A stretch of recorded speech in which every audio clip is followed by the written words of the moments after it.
वंदे मातरमला 150 वर्ष होत आहेत. महान साहित्यिक बंकिमचंद्र चट्टोपाध्यायांनी लिहिलेलं हे वंदे मातरम 24 जानेवारी 1950ला आपलं राष्ट्रीय गीत म्हणून त्याला मान्यता मिळाली. त्याच 150 वर्ष आपण साजरी करतोय आणि वंदे मातरमचा आपल्याला पुरस्कार मिळतोय.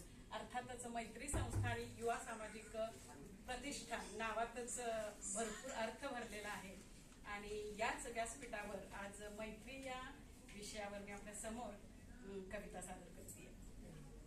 मैत्री म्हणजे वहीतलं मोरपीस, मैत्री म्हणजे वहीतलं मोरपीस, मैत्री म्हणजे वहीतलं पिंपळपान, मैत्री म्हणजे वहीतलं मोरपीस, मैत्री म्हणजे वहीतलं पिंपळपान.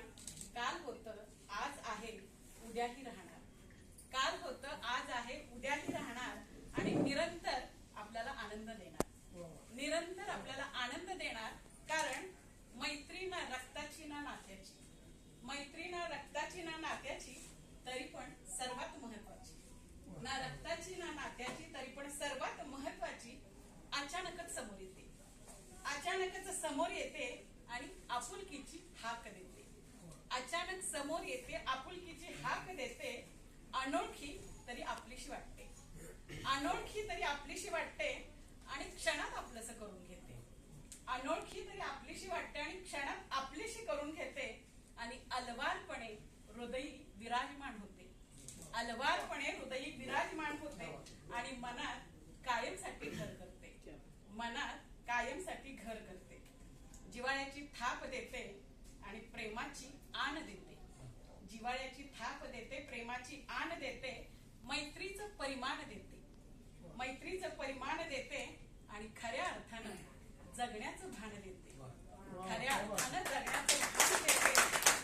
नजरेतले सारेच भाव ओळखते, नजरेतले सारेच भाव ओळखते आणि न बोलताही सारं समजते, नजरेतले सारेच भाव ओळखते, न बोलताही सारच समजते.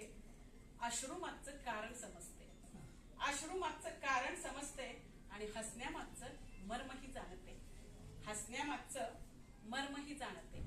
प्रत्येक वादळात सोबत राहते, प्रत्येक वादळात सोबत राहते आणि मी आहे हे हक्काने सांगते, प्रत्येक वादळात सोबत राहते आणि मी आहे हे हक्काने सांगते आणि कायमसाठी आपली सोबती होते, कायमसाठी आपली सोबती होते आणि शेवटच्या श्वासापर्यंत आपली साथ देते, कायमसाठी आपली सोबती होते आणि शेवटच्या श्वासापर्यंत आपली साथ देते.